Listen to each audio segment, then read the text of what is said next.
You are listening to a MetalExpressRadio.com interview. Enjoy.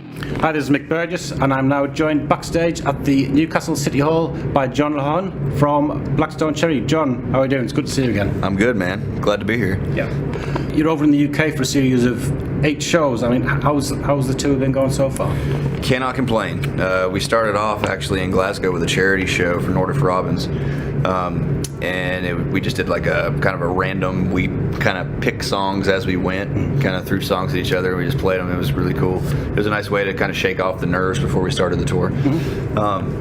It's been really, really good. We're doing this kind of split set where we do 45 minutes acoustic and about an hour and a half, really, of electric show. And the first portion of it, when we do the acoustic thing, is probably the most naked and nervous we've all felt on stage ever. And it's like that every night. We haven't had like that, oh, it's okay, we can go do this easily, no problem. We haven't had that moment yet. I don't know if we will. We've always been, the live electric, rock band. And when we strip everything down to where we're sitting on stools and everybody can really look at us and see what we're doing, it's just kind of like, no, I'm supposed to be like spinning circles or jumping or running or something. You're not supposed to be able to see what I'm doing right now. So it's very odd, but anytime we have an opportunity to come over here and play, we always look forward to it, absolutely. Because there's certain songs in your catalogue, things my father said would lend themselves to being acoustically arranged. Yeah. Have you dropped any in there that are totally full-on rock monsters that you've rearranged? Yeah, the first single from this record, In Our Dreams, we're actually opening the acoustic set with that. And we kind of do a different arrangement. The arrangement's the same, really. It's the song Electric is tuned down very, very far to drop A, which is, that's lower than Korn usually goes. So whenever we did it, we started working on an acoustic. We were like, okay, well, let's just do it in full step down, so CGCFAD, and then instead of playing the low string for the big open A, we're playing on the A string. So it gives it a little bit more of a brighter tone, because we're not down in the gut, so to speak.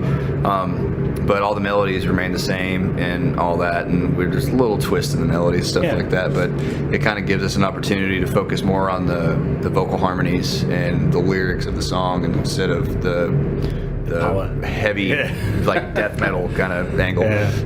Was there any you tried that didn't work that you thought would be a good idea? No, not really. That's kind of the thing about us, though. I mean, we're meant to be an electric live band, but almost always when we write lyrics, we're playing acoustics when we do it. So it becomes kind of like a second nature thing to play it acoustically. So it kind of finds its own way to work. I don't think we've ever played a song that was like that. It just doesn't work. Harmonies, for sure. There's a lot of like Killing Floor, for example. We're doing that in the electric set. If we tried to do that in the acoustic set, it would be fine, but I wouldn't be allowed to sing the chorus, because when I sing that harmony part, it's a third above Chris, and Chris is already up towards the top, and I'm up in a range that the only way to get it out is to like scream bloody murder. Killing Floor's got really, we listened to that on the way into Newcastle today, and that's such a lovely Alice in Chains style. It does kind of have a little bit of a Chains thing. I always like that one. So you'll be spending the first 45 minutes sort of chilled out a bit. I mean, John Fred must be getting like caged by that point. You unleash him after 45 minutes. We didn't make him just sit down on the cajon box thing this time. We gave him a full kit. We kind of let the animal out of the cage a little bit, so to speak. But no, it's he is playing a little bit more reserved on that, to not swallow everything else that the three of us are doing. But no, he's a big fan of the song, not just the playing.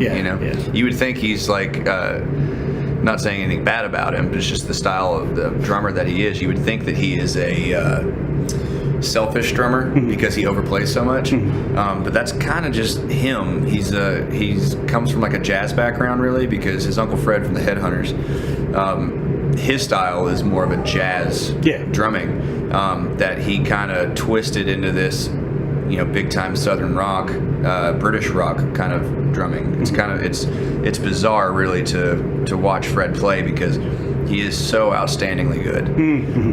but his style is so different from almost anybody else you can think of playing drums. Yeah. You know, the closest guy I could imagine would be like Bernard Purdie, because Bernard Purdie could play anything. It doesn't matter what he's playing. But the beauty about Bernard Purdie and Fred and John Fred is, regardless of what genre of music they're playing, you can tell it's them. Yeah. It was very, very enjoyable to see them on the arena tour when we saw you in Leeds with RJ Hale. Yeah. So the pair of them playing together are about the two of the best, well, I call them new drummers. I mean, I know it's been 10 years, but still say new drummer.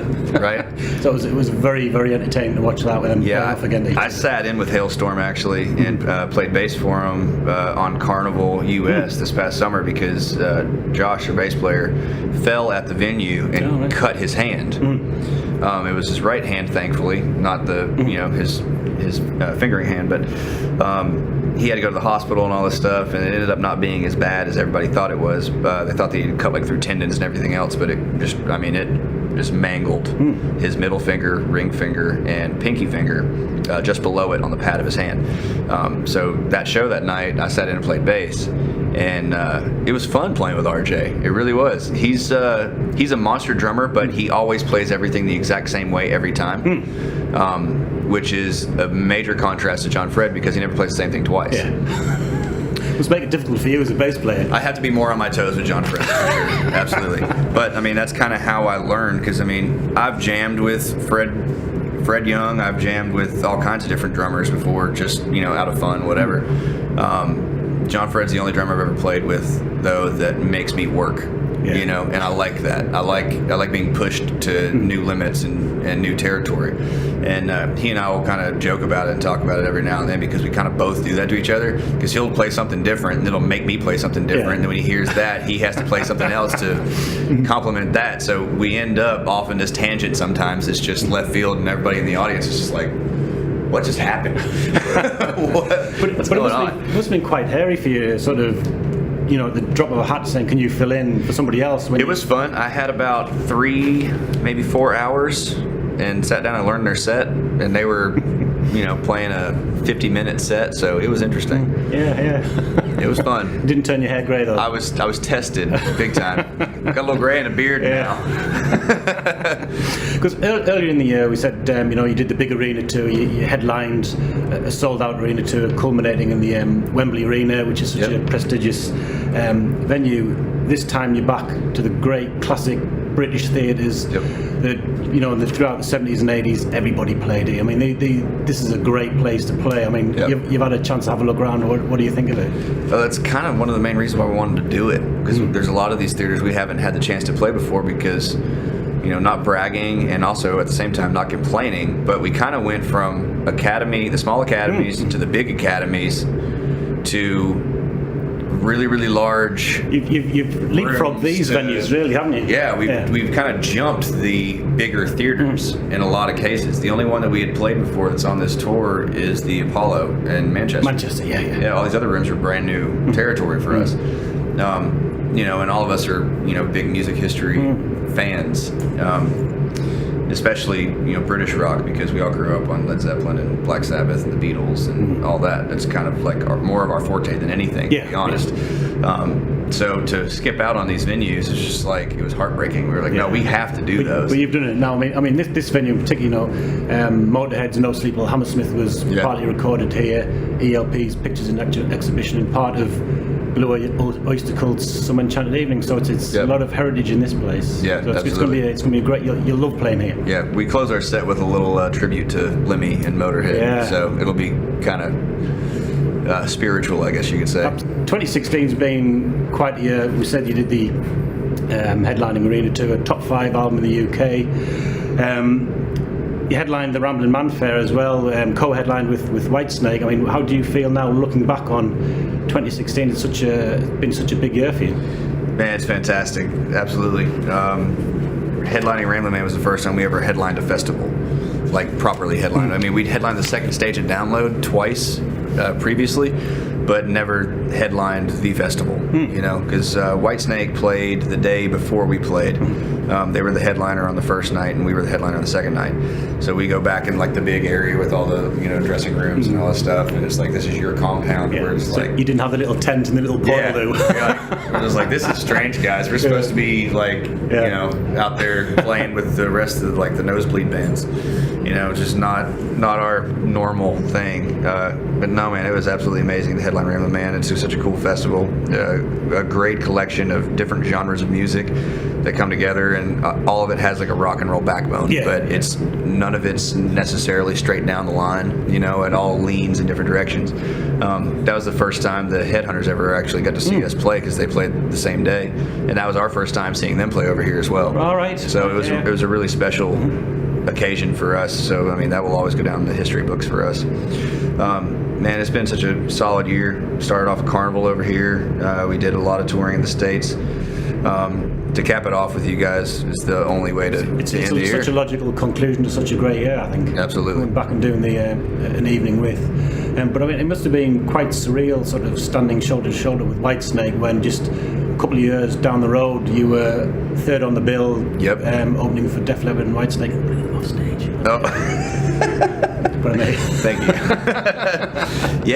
When we did that tour, the first person I met on that tour was Dave Coverdale. He came into our dressing room with no shirt on, towel wrapped around him, and an electric shaver shaving his face. And he came in and was like, "Hey boys, welcome to the tour." We were like, just in awe, stunned. Like, that's Dave Coverdale, just came in our dressing room, half naked, shaving. I mean, your latest album, Kentucky, it came out a few months ago, and it's been getting great reviews, and also, like I said, top 5 in the UK. I mean, you must be thrilled with the continued growth you're going through as a band. Absolutely. We were nervous as we could possibly be doing that album, because when we finished, we came off the road after Magic Mountain. We parted ways with Roadrunner, and at that point we were like, okay guys, we're going to do a record that's our record. We're going to do it our way, no producer, we'll produce it ourselves. It'll be a collection of songs that we write without any outside writers, with exception to whatever we choose. No label influence, nothing like that. Was that what the label wanted? Were they always trying to encourage you to write with other people? They were, and in that regard, the guy that was wanting us to write all the time is actually the president of Mascot in America now. His name's Ron Berman, and Ron's fantastic. We've never had an issue of writing songs with other people. Our issue has always been being too, what's the word, held back, I guess you could say. Because writing songs with other people is great, but when it comes down to picking the songs for the album, we want to be able to pick the songs that we feel are the best representation of us, our band, and where we're at this point in time. And for too long it was, here's a pile of songs, and they were like, okay, well, we want you to do these songs. And we're like, okay, well, those songs are great, but we're missing, these 2 or 3 songs over here that really need to be on the record. That kind of thing. So it was nice to be able to be like, okay, these are the songs that are going on the album. These are the songs that are going to be B-sides. This is how it's going to work. And the label's totally cool with it, because Ron was always cool with it. He didn't care. He was just like, you guys know what you are. If you didn't, there's no point in playing music. It was, the kind of like political bureaucracy of the industry that was kind of in the way before. But we decided we were going to do things on our own, and we already had all the plans set up. We already had the studio figured out, knew what we were going to do and how we were going to achieve the goal we set before us. And before we had Mascot, and when we kind of shook their hands, we told them what we wanted to do, and they were fully behind it. And that's one of the main reasons why we shook hands and signed on the dotted line and made it work. I can never understand why a label signs a band and tries to change it. I remember when Dream Theater was signed by, I think it was Atco, and they tried to get them to write with Desmond Child and get them to write hit singles. Now, Dream Theater write 40-minute songs, not pop songs. So I can't understand why they're trying. They know what they're getting. Why change it? Yeah, exactly. We've always had the struggle in the States of it's too southern or it's not southern enough, and we're like, okay, first of all, it's definitely never reached the point of not southern enough, because for one, when our singer opens his mouth, it's southern. It's too southern already. And for two, you couldn't wash the southern off of us with bleach and a Brillo pad. It ain't gonna happen. It just isn't. Yeah. So I mean, they can complain all they want, whatever. But that's what people like about it. They don't want they don't want to get a European sounding band. They want an American band from the South. That Right. style. That's the Right. style that has made you popular. That people want to hear. Absolutely. Yeah. At the end of the day, it doesn't matter what the band is or who the band is, as long as they are original and true to themselves and play the kind of music that they love. There will always be people that will fall in line and love it as well. Absolutely. As long as they're good. Because I mean, you're not going to exactly get it together a group of dudes that never practice and don't know how to play themselves out of a paper bag, and that be totally not over here anyways, not be successful in the States. That watered down crap wins all the time. Yeah. Because you actually recorded this back in your hometown, Kentucky, didn't you? Was that a deliberate move? Absolutely. Yeah. Whenever we left Roadrunner, we wanted to kind of like return home kind of thing, and we wanted to make sure that we were super focused and incredibly comfortable. And the best way to do that was to record in our hometown. Ultimately, we were in Glasgow, Kentucky, which is right next door to Edmonton, where 3 of us live. Ben lives in Glasgow. It's kind of like Edmonton is like the small suburb outside of the bigger city, Glasgow. And when I say the bigger city, I think they have 25,000 people. Our town's like 1,500. Yeah. So, it's all very small, rural America. But yeah, we did it with David Barrick. He's the guy that engineered our first album, actually. It was a big return to roots and kind of like getting back to square one. Because after everything with Roadrunner, there was good and there was also bad. So we wanted to kind of like get ourselves out of the headspace of the bad and get ourselves back on track. Yeah. And you recorded in the same sort of studio complex as well?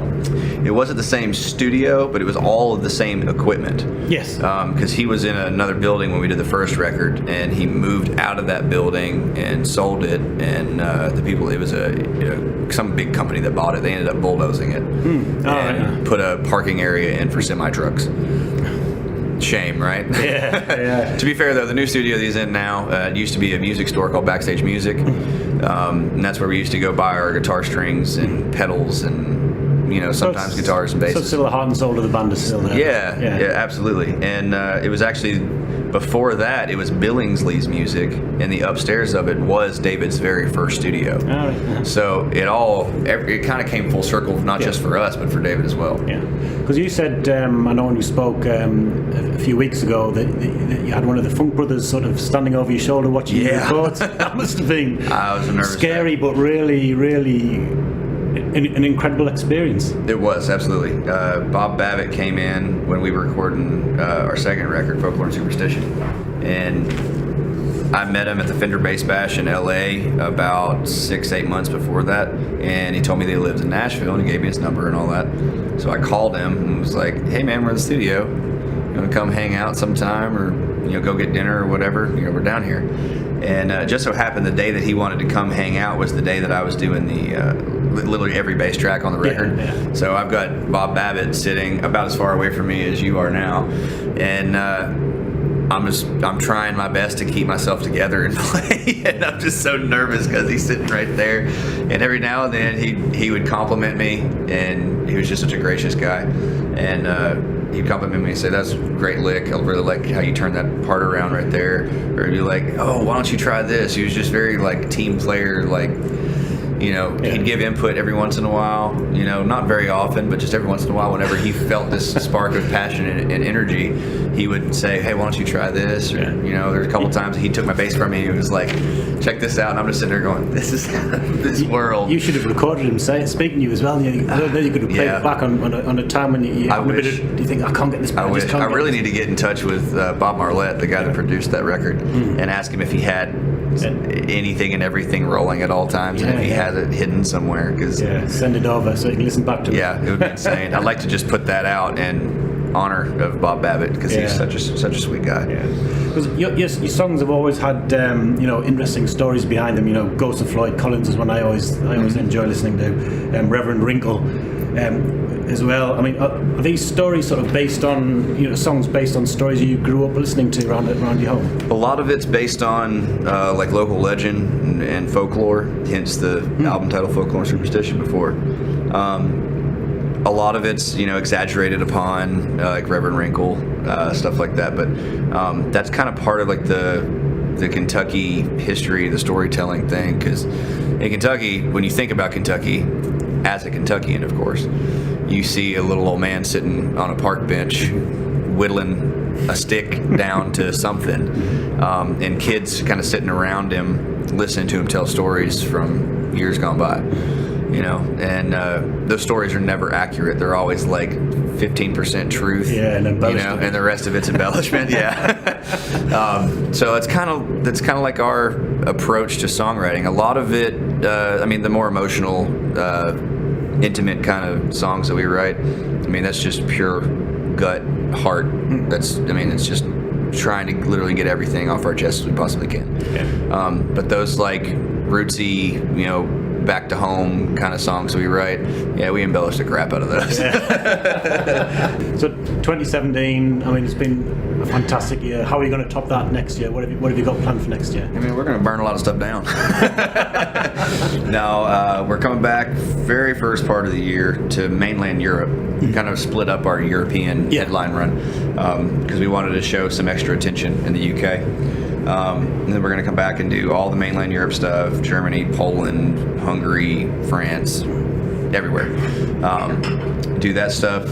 That's about 5 weeks. Go home, take a short break, then some US headlining, then another very short break, and then we go to Australia to headline, and then back to the States to headline again. And then by then we'll be into the summer festival time. So I don't know if we're going to do any of the mainland festivals over here or not. I know we're not going to be doing anything in the UK in the summertime.